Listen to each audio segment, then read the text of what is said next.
Hey, you're in real estate. Dude, can I tell you that I almost got scammed like yesterday? Oh dear, here we go. What happened? Story time. Story time.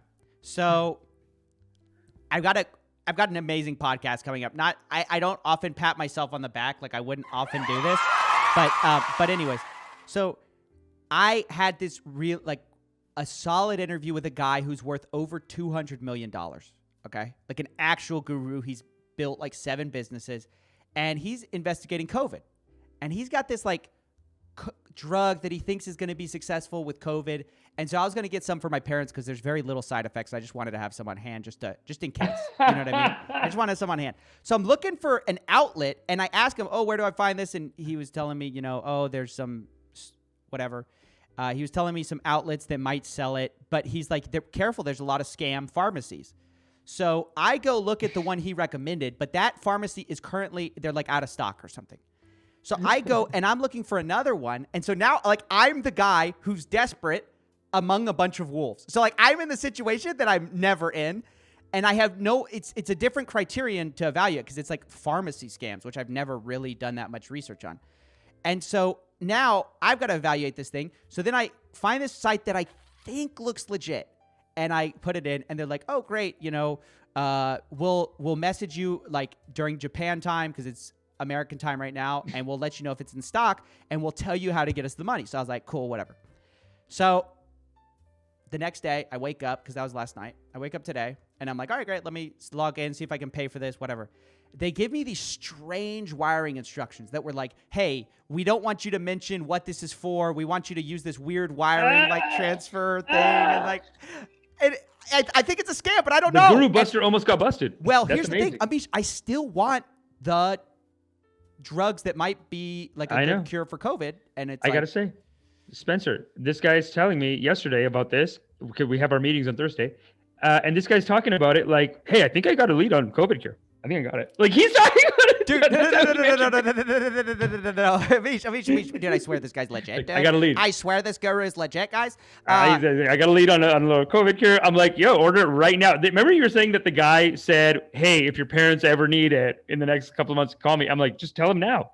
Tell them they got it. No, and dude. Then it's no, I'm not just trying to get it from this guy. I'm trying to buy it myself because I'd like to just buy it myself and get it myself. Yeah. But no, they don't got it. Anyways, yeah, so I almost got scammed. And it was funny because I was about to get scammed. I was like, I wanted to pull the trigger even though I was so suspicious.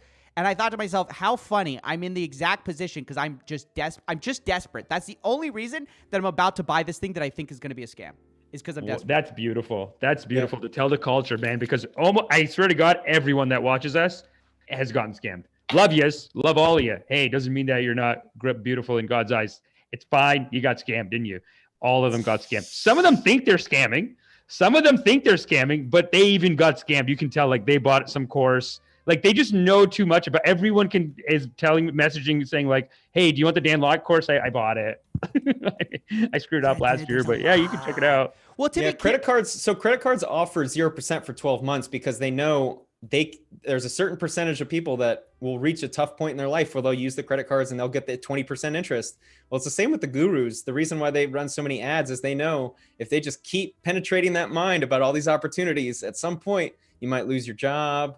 You might get a little extra cash from the stimulus. And hey, let me try that little Amazon selling. I've heard about it and I'm interested. That's so true. Nathan Clark in the chat saying, I scoffed at CoffeeZilla FBA video, but guess what? He was right. I was right, ladies and gentlemen. Thank you, Nathan Clark. Thank you. Dude, I always say it, dude. If you think working for Jeff Bezos is an easy bag to grab, what a joke, dude. It's hard work. Some people do it, but this is not, hey, I'm going to take a quick course and then I'm going to go make hundreds of thousands of dollars because Jeff Bezos is so nice and he pays his employees so much money. You think he got rich from paying people too much? No.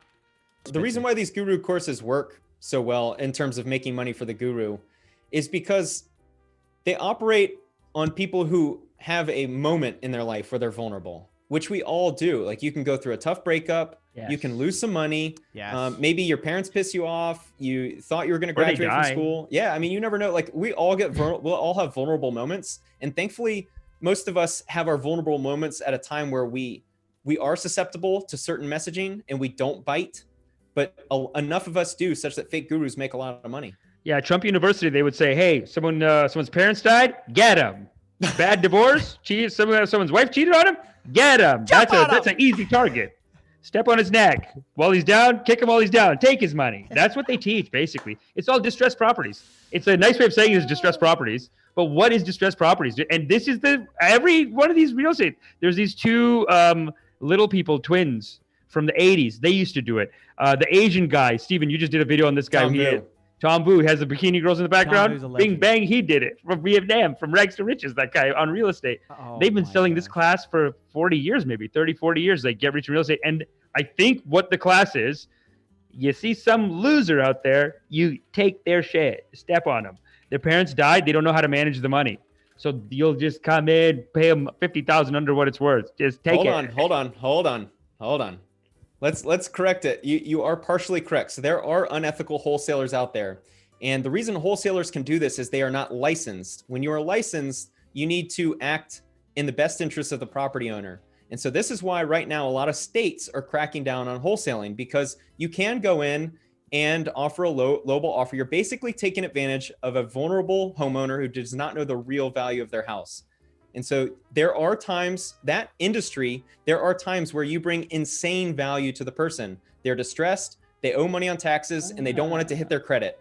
And a wholesaler can come in, get a cash offer, get them out of the mess. However, there are wholesalers who, instead of taking a 15K spread, offer low enough where they can get a 50K spread where they're making 50 grand, the flipper's making 20 grand. And so you're talking about a spread that's ridiculous. But that industry as a whole, I will defend it. That industry brings a lot of value, but there are unethical actors. So you think that the real estate... Spencer is such a good force in the culture. He's such a moderate voice, dude. He's such a moderate... You even have like a calm voice to match. I like it. I have to defend my wholesalers out there. You're trusting. You're very trusting. I can see you, like you're killing it, I'm sure. Thanks. I will tell you, so when I lost all my money in real estate, I had two house flips that went bad. And the first one was not selling. It was on the market for 4 months. And I can tell you, when you're distressed, there is value in someone coming in and offer you below. Like, look, if you were struggling, you lost your job and you had a couch that was worth $1,000 and someone said, hey, I'm coming over today. I'm paying $500. I got it in cash. I'll take it from you. Don't worry about a thing. You might take it. And okay, you got rid of it for 50 cents on the dollar, but to you, you needed the money. And so it's an equal exchange of value. So it's like where it becomes where it becomes a problem is if there was no marketplace where you could understand that your couch was worth $1,000. They came in a slick voice, said, hey, look, this couch is a little old. It was only $650 new, and kind of lied a little bit. That's where it starts to get unethical. Because then it's like ambulance chasing versus like genuinely helping someone who has an injury from an accident. There you go. But there's some people that are ambulance chasing, and 100%. They're like selling these ads on TV, like, "Hey, did you stub your toe? We'll get the money." Like they're saying, like they're like, "I'm the hammer. Stub your toe, I'll get the money." I got this idiot $2 million. Stubbed your toe in a Walmart. Like whatever their thing is. But yeah, I guess there is like there's always that balance, right? Like, I mean, it's hard to tell where it kicks in. And that's a great point you made earlier too, but like every 10 years, because real estate people who are obsessed with real estate, they're like, it just goes up forever.